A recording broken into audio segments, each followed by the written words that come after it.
If you choose to, you can do a lot of formatting practice with this as well.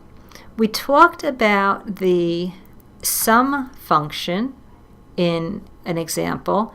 This is a location where you could teach and use the equals average function, the equals median function, the equals mode function, the equals max, and equals min. It works exactly the same as our sum function. So in this case, it is taking an average of all the numbers from C2 through C11. So it adds up those 10 values and divides it by 10. Equals median. Median is the number in the middle. So even if these numbers were out of order, and this list happens to be sorted, it looks at all the numbers in order, and then if there was an odd number, it would be the number exactly in the middle. Since the number falls between these two values, it calculates the number that would be exactly in the middle. The reason it says equals NA for mode is the number that is exactly the same most often. And in this case, none of these numbers is exactly the same, so it's not applicable.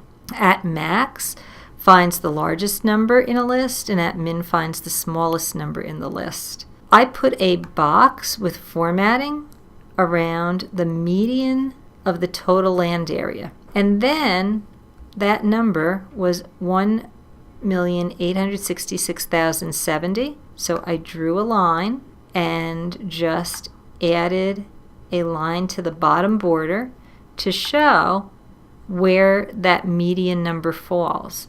And it would be something to ask the students, why is it that there are 5 numbers directly above that line and 5 directly below? And the answer would be because that number is the dividing line. So the number is in between. These are exactly bigger than 1.8 million. These are smaller than 1.8 million. I also chose to use some cell highlighting. So the dark green is showing the biggest total area of a country, the biggest land area, and the biggest water area. And the question could be to the students, why are they not all in a row? And the answer, of course, is because Russia happens to have the biggest total area and land area, but Canada has the most water of all those countries. And it just so happens that Christmas Island has the smallest total area, land area, and water area. So these are some options that you could even share with a social studies teacher and a math teacher as a possible area of integration. It ties in those skills of finding country and fact information across our countries in the world, and it also talks to the mathematics of how do you build a formula, how do you generate averages, maximums, mediums, modes.